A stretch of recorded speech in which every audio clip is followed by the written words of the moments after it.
मंच पर उपस्थित दलपत जी, कपिल मिश्रा जी, ममता त्रिपाठी जी, विकास पांडे जी, अरुण आनंद जी और इस सभागार में उपस्थित सभी प्रबुद्ध विद्वज्जन।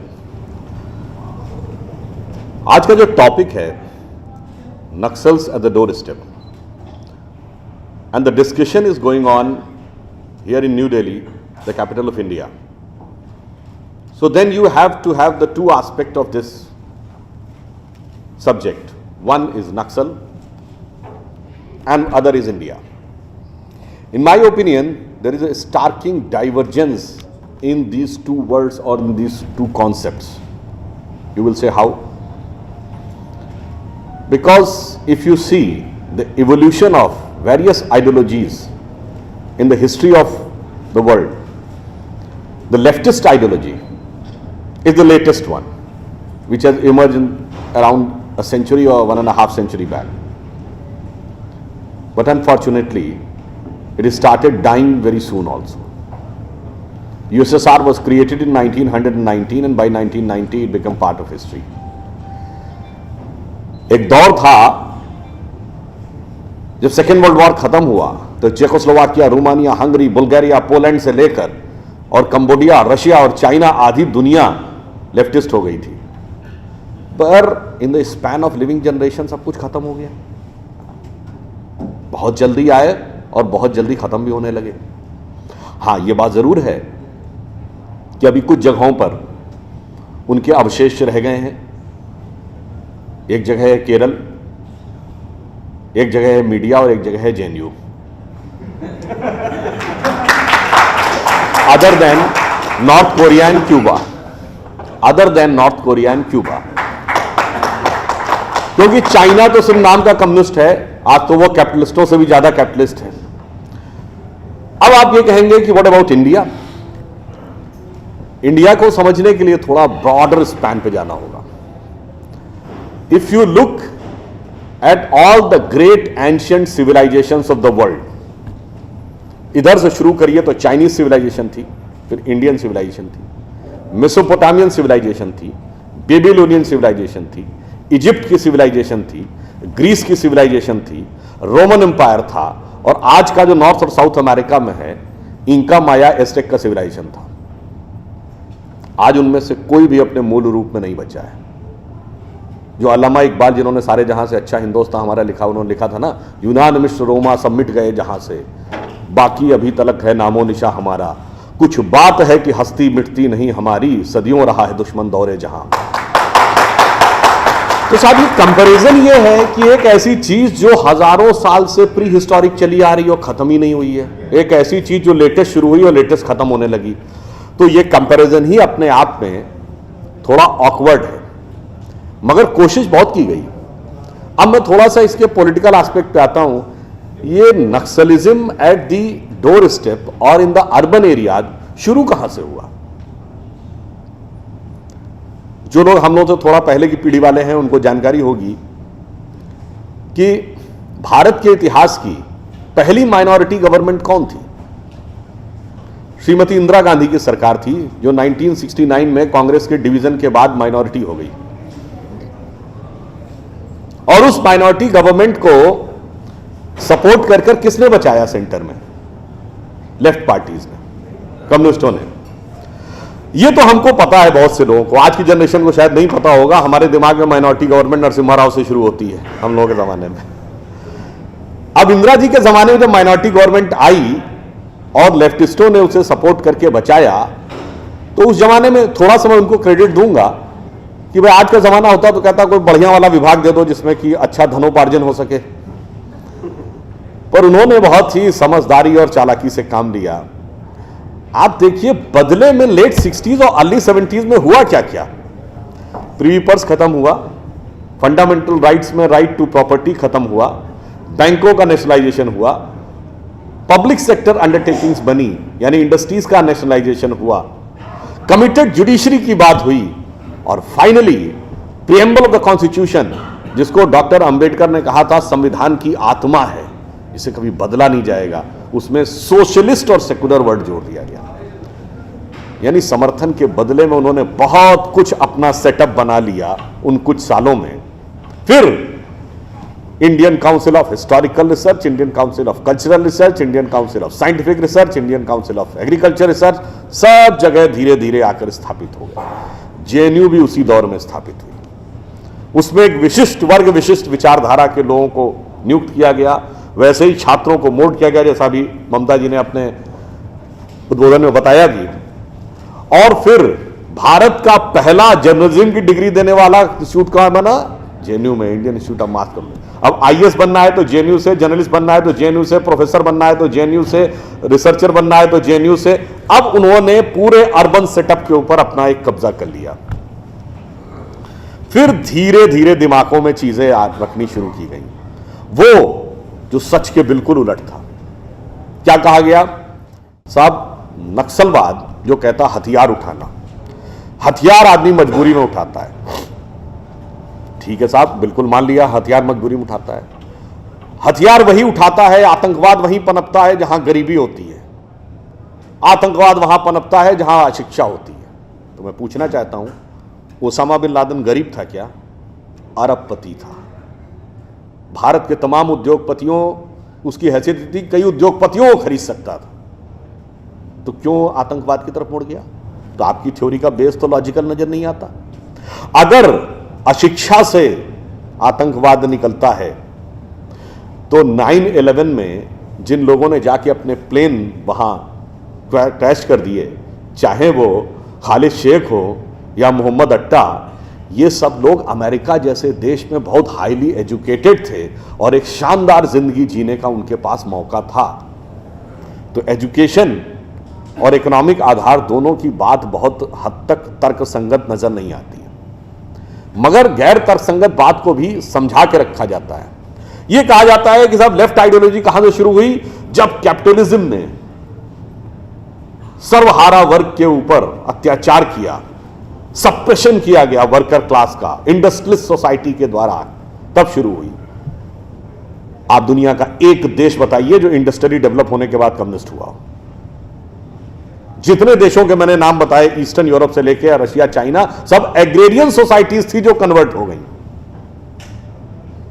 इसका मतलब बात तो कुछ समझ में नहीं आती। चलिए, अब आपको लंबे समय शासन करने का मौका मिले, जैसे वेस्ट बंगाल में 33 years, I think in a span of 33 years any party would have got enough opportunity to convert the west Bengal into a Marxist haven. हुआ क्या? ग्रोथ रेट नीचे, अशिक्षा, गरीबी, कलकत्ता जो इंडस्ट्री का इतना बड़ा सेंटर था वो उसी दरमियान बहुत कुछ अपनी कैपेसिटी खो गया। Exactly reverse. 70 साल में यूएसएसआर को तो दुनिया का सबसे डेवलप्ड कंट्री बन जाना चाहिए था। नॉर्थ कोरिया और क्यूबा आज भी लेफ्टिस्ट हैं, तो उनको भी बन जाना चाहिए था। आगे कौन बढ़ा? चाइना, जिसने प्रैक्टिकली सब कुछ छोड़ के एकदम उलट स्टैंड ले लिया। तो इससे एक और बात लगती है कि साहब आपकी जो बात है उसमें कुछ दम कम है। अब मैं अगली बात लॉजिक पे आता हूं।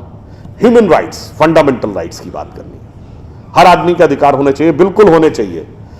पर अगर आप इतिहास उठा के देखें, 20वीं सेंचुरी में वॉर और इंटरनल जो हुकूमतों के द्वारा मरवाए गए लोग हैं, उनकी संख्या लगभग 10 करोड़ है, जिसमें युगांडा के इदी अमीन से लेके, रशिया के स्टालिन से लेके, कंबोडिया के पोल पोट ने लाखों करोड़ों लोगों को मरवाया। वहां अधिकार की बात कहां चली गई?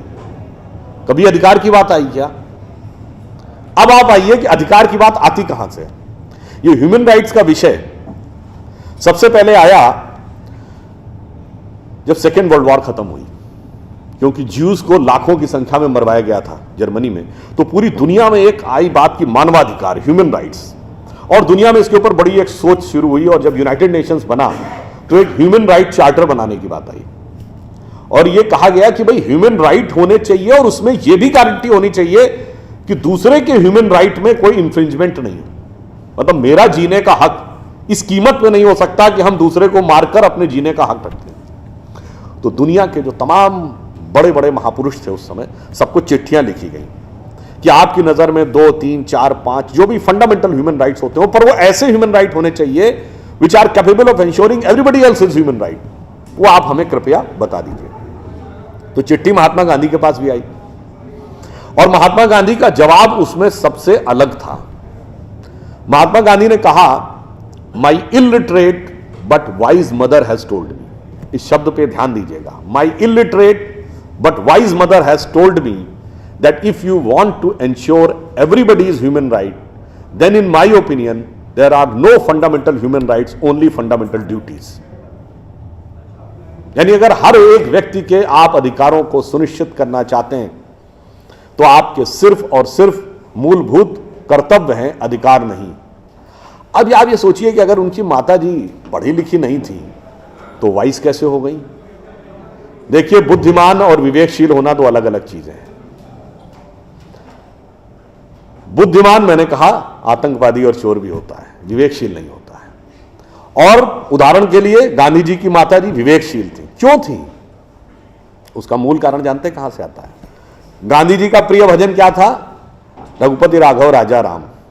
राम की कथा आप सबने सुनी होगी। पूरी की पूरी राम कथा में हर जगह सिर्फ और सिर्फ कर्तव्य है।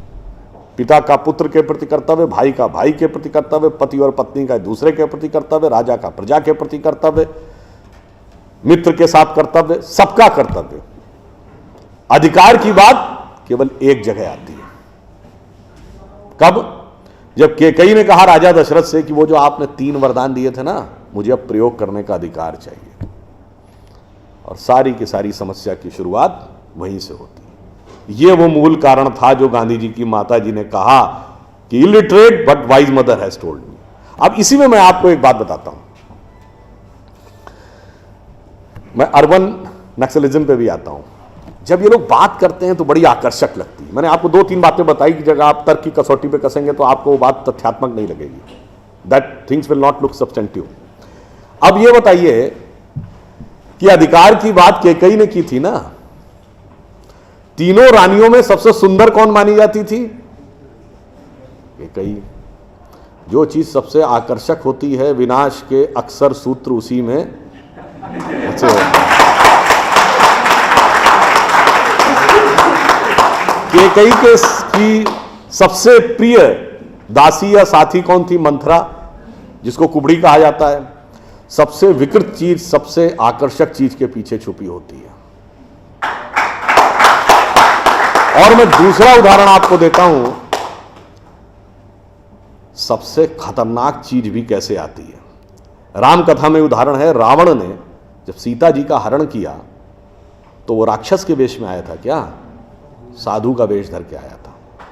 मगर वो कह रहा था बस लक्ष्मण रेखा पार करो, लक्ष्मण रेखा पार करो। और सीता जी ये सोचकर कि हम तो अच्छा काम करने जा रहे हैं, ये तो एक अच्छा चैरिटेबल काम है, और वो जैसे ही लक्ष्मण रेखा पार करती हैं और उसका असली स्वरूप समझ में आता है। ठीक यही ये अर्बन नक्सलिस्ट करते हैं। आपको एक साधु का आवरण ओढ़ के आते हैं, कहते हैं महान कार्य है, समाज सेवा का कार्य है, इसमें आप जुट जाइए, और एक बार आप अपनी लक्ष्मण रेखा क्रॉस करके वहां पहुंचे तब आपको समझ में आता, मगर तब आप चाहकर भी उसके चंगुल से छुटकारा पाना बहुत मुश्किल है। अब मैं एक और बात कहूंगा, ज्यादा विस्तार में न जाते हुए, इसके फंडामेंटल्स क्या है। देखिए, लेफ्ट और राइट की जो आइडियोलॉजी है पूरी दुनिया में है। अब दोनों में एक एक अच्छाई भी है। मैं देखिए किसी चीज नहीं कह रहा हूं सब में बुराई है। राइटिस्ट आइडियोलॉजी है, जो कैपिटलिस्ट आइडियोलॉजी, वो कहती है कि हम ग्रोथ की इनॉर्मस अपॉर्चुनिटी देते हैं, जितना चाहो उतना ग्रो करो, अरबपति बन जाओ, खरबपति बन जाओ, कोई समस्या नहीं है। उसका फायदा क्या है? वो आपको मोटिवेशन देती है ग्रो करने का। इसलिए आप देखिए साइंटिफिक डिस्कवरीज और ये सब चीजें इस ढंग की सोसाइटीज में ज्यादा होती हैं। माइनस पॉइंट क्या है साहब? हम रोटी की गारंटी सबको नहीं देते। हमारे यहां कोई भूखा भी होगा, भूखा मरने वाला भी होगा, और सड़क पे भीख मांगने वाले भी होंगे। लेफ्ट ये कहता है जी सबको रोटी, कपड़ा, मकान, रोटी सबको इंश्योर करेंगे, मगर ग्रोथ की गारंटी नहीं देंगे। इसलिए जितनी लेफ्टिस्ट आइडियोलॉजी वाले देश हुए, शुरुआत में एक स्टेज तक जाके ग्रो किए और फिर वो स्टैग्नेशन के शिकार में होकर खत्म हो गए। क्यों? मानव मस्तिष्क का जो मूल स्वभाव है, रोटी, कपड़ा और मकान हमारी आवश्यकता है, पर वो हमारा अंतिम आवश्यकता नहीं है। जैसे ही वो पूरी होती तब हमारे मन की अन्य भावनाएं आती हैं और वहां पे लेफ्टिस्ट आइडियोलॉजी क्रम्बल कर जाती है। अब मैं आपसे पूछूं कि ऐसी कोई व्यवस्था जहां पर कि दोनों चीजें हो, यानी ग्रोथ की नॉर्मस अपॉर्चुनिटी भी हो और हर व्यक्ति को रोटी कपड़ा मकान भी अवेलेबल हो, वो कहां था? तो सिर्फ भारत में था। कैसे? अगर आप देखें, सिर्फ आज से 50-60 साल पहले हम लोगों के ग्रैंड पेरेंट्स के जमाने में बड़ा सेठ वो माना जाता था जिसने बड़े धर्मशाला खुलवाए, प्याऊ खुलवाए, लंगर चलवाए, मंदिर बनवाए, पाठशाला बनवाए, ना कि बड़ा जिसके पास कैपिटल हो या टर्नओवर हो। सीएसआर पर तो हम आए हैं। अब गवर्नमेंट तो 70 साल पहले आई। इससे पहले धर्मशाला, पौशाला, सड़क बनवाना, तालाब खुदवाना कौन करवाता था? और वही बड़ा माना जाता था। आप देखेंगे वेस्ट में धार्मिक स्थलों में लंगर की परंपरा नहीं है, हमारे यहां है। मंदिरों में, गुरुद्वारों में हजारों हजारों लोग रोज लंगर खाते हैं। ये उसी विचार का प्रतीक है। अब देखिए एक बात और, अगली बात आती है। उन्होंने कहा जी आदर्श व्यवस्था तो वो है कि जिस व्यक्ति को कि जितनी सामर्थ्य हो वो उतना काम करो, ईमानदारी से उसे उतना हिस्सा मिले। कैपिटलिस्ट और कम्युनिस्ट दोनों कहते नहीं साहब, बेस्ट सिचुएशन ये है, इसमें दोनों लोग लगभग एक मत है कि I will work to the fullest of my capacity and I should be allowed to get the fruits. तो उनका सिद्धांत क्या हुआ? अगर एक वाक्य में कहें कि जो कमाएगा वो खाएगा, जो अच्छा कमाए उसको अच्छा खाने का मौका मिले। भारतीय विचार कहता नहीं, ऐसा नहीं है। भारतीय विचार यह कहता है कि जो आया है सो खाएगा, जो आया है वो खाएगा, जो कमाएगा वो खिलाएगा। ये कम्युनिज्म का पीक है। अब आप कहेंगे तो थ्योरेटिकल बात हुई, ऐसा होता कहां है? ऐसा होता है। भारत में समाज की प्राथमिक इकाई परिवार है। परिवार में एक आदमी भी कमाता है तो सबको खिलाता है। अगर 4 भाइयों में 3 भाई रोजगार से हैं, एक भाई बेरोजगार है तो वो मिलकर उसका ध्यान रखते हैं। बेटा बेरोजगार है तो बाप मरते दम तक उसका ध्यान रखता है, क्योंकि हमारे यहां कहा गया जो कमाएगा वो खिलाएगा, जो आया है वो खाएगा। अरे भाई आप तो सिर्फ आदमी तक रहे। हमारी ये सोच इतनी व्यापक थी। मैंने कहा ना झूठ के पुलंदे कैसे रखे गए। अगर आप लोगों से बहुत को ध्यान हो तो जब पितृपक्ष आता है, श्राद्ध पक्ष जिसमें पूर्वजों के लिए किया जाता है, तो उस दिन जिस दिन आप अपने पूर्वजों का तर्पण करते हैं उस दिन क्या होता है, 3 खाने के हिस्से निकाल के रखे जाते हैं। किसके लिए? एक कुत्ते के लिए, एक कौवे के लिए और एक गाय के लिए। क्यों? हमारे यहां गाय देवतुल्य पशु माना गया है, हाईएस्ट पेडेस्टल पे है। कुत्ते को शमशान का के देवता भैरव का वाहन माना गया है, एंड ऑफ द लाइफ की तरफ दर्शाता है। और कौवा उस प्रकार की श्रेणी का जंतु है जो कि तमाम गंदगियों को साफ करता है।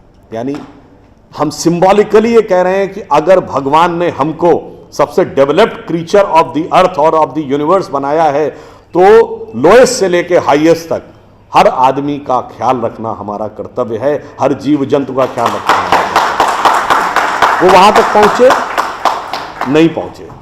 इसीलिए मैं कहता हूं कि सिस्टमेटिकली बैठकर आप लोगों के दिमागों में, हम लोगों के दिमागों में 2-2, 3-3 पीढ़ी से ऐसी चीजें बैठाई गई जिसके ठीक उलट थी। 1-2 उदाहरण और दूंगा। जैसा अब ये भी ममता जी ने बोला फिल्मों के बारे में, फिल्मों में भी आपने देखा, जैसे उन्होंने बताया एक ऐसा सीरियलों में कैरेक्टर होगा। अब मैं एक दूसरी बात की तरफ आता हूं। आपने जितनी हिंदी फिल्में देखी होंगी, भाई मैंने तो हिंदी और इंग्लिश के अलावा नहीं देखी, एक आधा उर्दू की फिल्म ही देखी है, अन्य भाषाओं की तो फिल्में मैंने देखी नहीं है। मगर हर हिंदी फिल्म में शुद्ध हिंदी बोलने वाला कैरेक्टर या तो विलेन होगा या कॉमेडियन होगा। ये धीरे धीरे हमारे दिमाग में बैठ गया। हीरो क्या बोलेगा? 60, 70 और 80 के दशक तक उर्दू मिक्स्ड हिंदी बोलता था, पिछले 20 साल से इंग्लिश मिक्स्ड हिंदी बोलेगा। आप सबने वो गाना सुना होगा, विनोद खन्ना जी जिनकी डेथ हो गई, एक उनके ऊपर है जिसको कॉमेडियन गाना माना जाता है, प्रिय प्राणेश्वरी यदि आप हमें आदेश करें तो प्रेम का हम श्री गणेश करें। ये गाना क्या माना जाता था? कॉमेडी का। और एग्जैक्टली एग्जैक्टली यही गाना, यही वर्ड्स का गाना, इब्तिदाए इश्क में हम सारी रात जागे अल्लाह जाने क्या होगा आगे, यह अच्छा गाना। और इतना ही नहीं, जी हाल मुस्किन मुगम्बु रंजिश बहार हिजरा में सारा दिल है, इसमें दिल के अलावा कुछ समझ में आया नहीं। हिंदी के शब्द आ जाए, अरे साहब बड़ी कठिन हिंदी, बड़ी क्लिष्ट हिंदी, कहां से ले आए, अगर साफ साफ उर्दू भी बोल दिया ये कहां ले आए, अंग्रेजी मिक्स्ड होना चाहिए।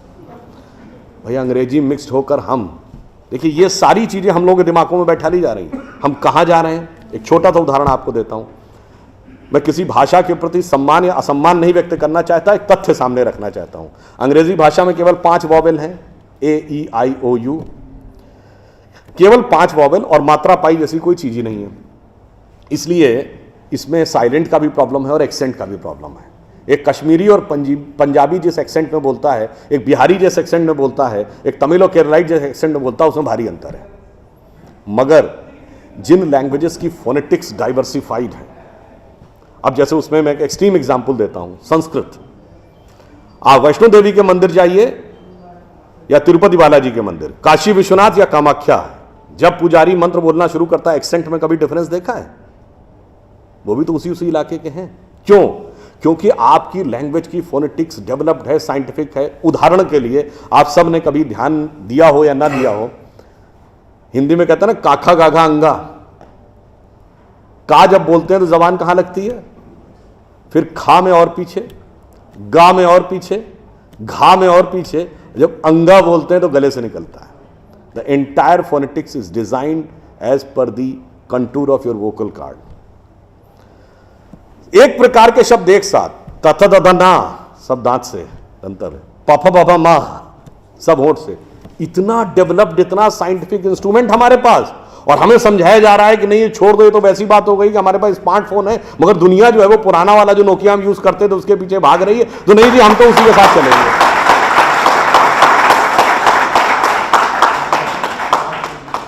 अंत में मैं एक बात और कहना चाहूंगा, हमें एक ये समझाया जाता है साइंटिफिक नहीं है, हम लोग साइंटिफिक नहीं है, साइंटिफिक एटीट्यूड से चलना चाहिए।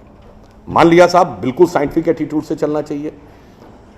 मैं एक छोटी सी बात पूछना चाहता हूं, अभी एक विवाद आ गया था, उस विवाद पर नहीं जाना चाहता, जो वो हज का सब्सिडी खत्म हुई तो कुंभ मेले का विषय आ गया। कुंभ मेला हम सब जानते हैं, कुंभ मेले का एक एस्पेक्ट आप लोगों ने कभी ध्यान दिया है? कुंभ मेला कितने साल में एक बार पड़ता है? 12 साल में। 12 साल में एक बार क्यों पड़ता है? क्योंकि वो जुपिटर की साइकिल पर आधारित है। बृहस्पति ग्रह हर 12 वर्ष के बाद अपना एक चक्कर पूरा करके उसी राशि में दोबारा आता है, इसलिए कुंभ मेला 12 वर्ष में एक बार पड़ता है। हजारों सालों से चला आ रहा है, ठीक है। तो इसका मतलब हमको पता था ना कि बृहस्पति की साइकिल 12 साल की है। इनको तो अभी 100 साल पहले पता चला कि बृहस्पति की साइकिल 12 साल की है, और उसके बाद हमको समझा दिया जाता है नहीं साहब हम अनसाइंटिफिक थे। अब आप एक और बड़ी मजेदार बात देख लीजिए, सूर्य ग्रहण और चंद्र ग्रहण पड़ता है तो उसका डेट और टाइम कौन तय करता है? सरकार घोषणा करती है ना, टीवी पे आता है, रेडियो पे आता है, अखबार में आता है। किस बेस पे आता है? नासा की फिजिकल ऑब्जर्वेटरी बताती है कि फलां तारीख को इतने बज के इतने मिनट पे सूर्य ग्रहण या चंद्र ग्रहण पड़ेगा, सोलर इक्लिप्स और ल्यूनर इक्लिप्स। मगर ये बताइए 1950 से पहले तो नासा की ऑब्जर्वेटरी नहीं थी। 1920 में जब अल्बर्ट आइंस्टीन ने रिलेटिविटी की थ्योरी दी, उससे पहले रिलेटिव मोशंस ऑफ प्लैनेट नहीं पता था। सॉरी, 1916 में।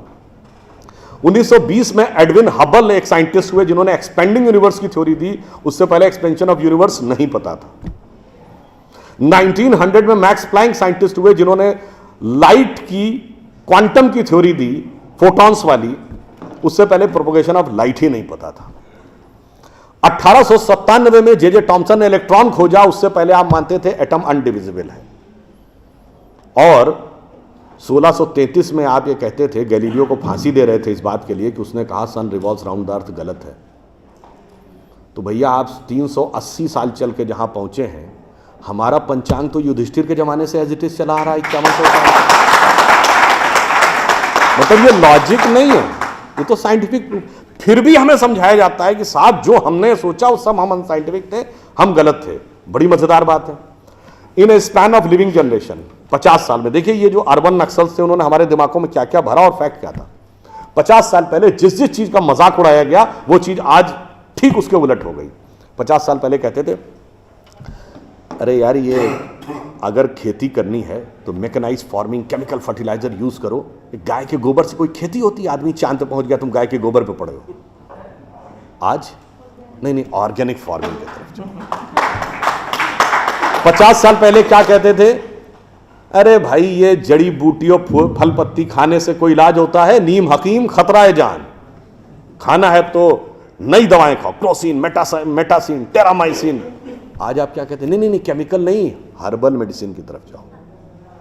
ठीक, आज से केवल 50 साल पहले आप ये कहते थे, जब हम कहते थे पेड़ों की रक्षा करो, जंगल की रक्षा करो, पहाड़ की रक्षा करो, कहते थे this is the reminiscence of a primitive tribal civilisation. आज 1992 के रियो डी जेनेरो से लेकर 2009 के कोपेनहेगन से लेकर 2016 के पेरिस तक आप कहते हैं नेचर फ्रेंडली डेवलपमेंट करो। भैया सब कुछ उलटता जा रहा है। जो हमने कहा, जिसका आपने मजाक उड़ाया, वो सब कुछ सही होता जा रहा। अब मैं एक और बात कहूंगा जिसका कि बहुत मजाक उड़ाया गया, शायद हम लोग कभी ध्यान नहीं देते। भारत में यह कहा जाता था कि ज्ञान प्राप्त करना है तो ध्यान लगाओ। संत महात्मा जाके गुफा में ध्यान लगाते थे, पीर फकीर जाके कहते थे इल्हाम हो जाएगा। लोग कहते थे क्या बेवकूफ है, हाउ इज इट पॉसिबल? ऐसा कहीं हो सकता है क्या कि जाके ध्यान लगाया और ज्ञान प्राप्त हो गया? If you want to attain knowledge you must outreach, understand the things, meet the people, visit the place, like what Darwin has done. अब 50 साल बाद मैं आपसे पूछता हूं, आपको न्यूयॉर्क टाइम्स अखबार पढ़ना है तो दो रास्ते हैं। एक, यहाँ से दिल्ली से न्यूयॉर्क की फ्लाइट पकड़िए, 16 से 22 घंटे लगेंगे डिपेंडिंग अपॉन योर फ्लाइट, और आज का अखबार कल पढ़िए। और दूसरा है कि मोबाइल पे डाउनलोड करिए खट से और पढ़ लीजिए।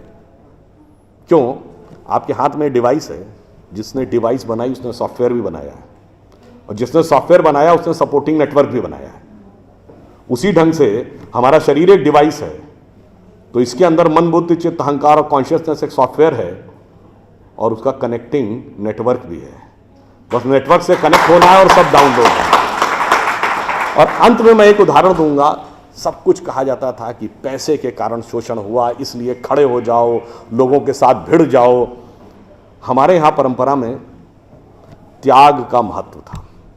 हम आपसे पूछें, दो राजा बताइए जो सबसे बड़े महान माने गए भारतीय संस्कृति में, राजा राम और राजा हरिश्चंद्र। दोनों इसलिए कि त्याग किया, इसलिए नहीं कि बड़ा बड़ा इलाका अलेक्जेंडर द ग्रेट की तरह कब्जा कर लिया। अब मैं एक आपको उदाहरण देता हूं, वो त्याग कैसे समाज में रचा बसा था। हमारे पूज्य संतों में से एक हुए संत रविदास, काशी के रहने वाले थे। उनके पास भगवान राम की एक मूर्ति थी।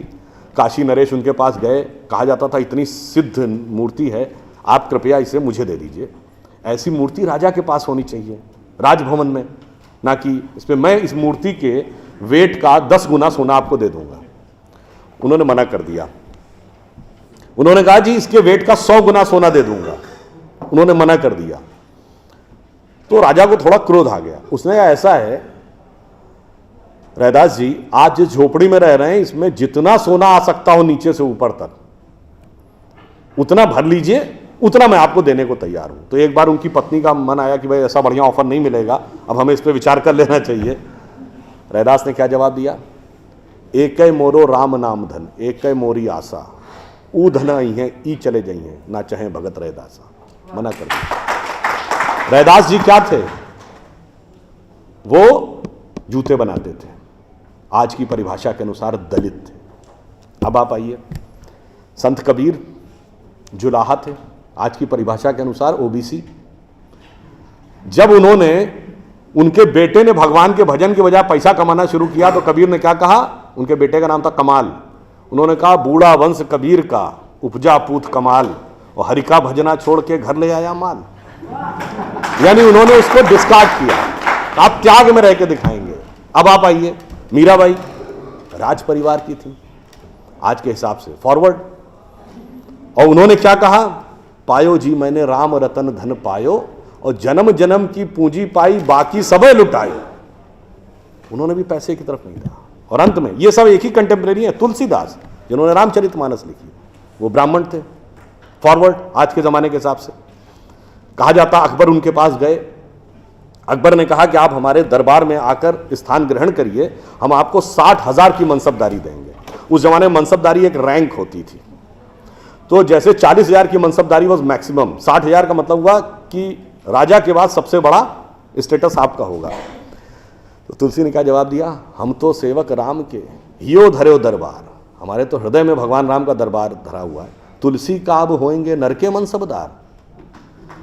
ये मैंने क्यों बताया, जो बातें ये अर्बन नक्सलिस्ट समझाते हैं कि शोषण किया गया, कैपिटलिज्म किया गया, अगर मार्क्स ने कहा धर्म एक अफीम है जो गरीबों को पिला दी जाती है ताकि अमीर उस पर हुकूमत करता रहे, पर यहां ऐसा नहीं था। मैंने दिखाया समाज का निचला वर्ग हो, मध्यम वर्ग हो, उच्च वर्ग हो, राज करने वाला वर्ग हो, सबने कहा जो त्याग करेगा वो महान होगा। इसीलिए हमारे यहां महात्मा गांधी महान हुए, ना कि प्रधानमंत्री रहने वाले नेहरू महान। तो इसलिए मैं अंत में ये कहूंगा आप सभी लोगों से कि ये जो मायावी रावण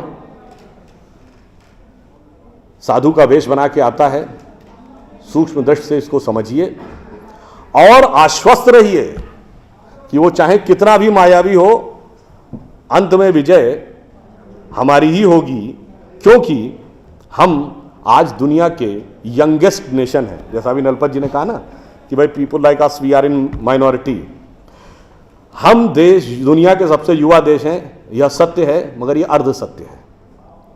हम सबसे युवा देश और सबसे प्राचीन सभ्यता है। We are the youngest nation and the oldest civilisation. तो एक गौरवशाली हमारा भूतकाल है और एक शानदार भविष्य है जो हमारी प्रतीक्षा कर रहा है। बस बीच के इस माया के प्रपंचों को से हम बचे रहें तो कहीं कोई संदेह नहीं है। एक पंक्ति कहकर समाप्त करूंगा कि गौरवशाली था भूत, भविष्य भी महान है, अगर संभालें आप उसे जो वर्तमान है। धन्यवाद।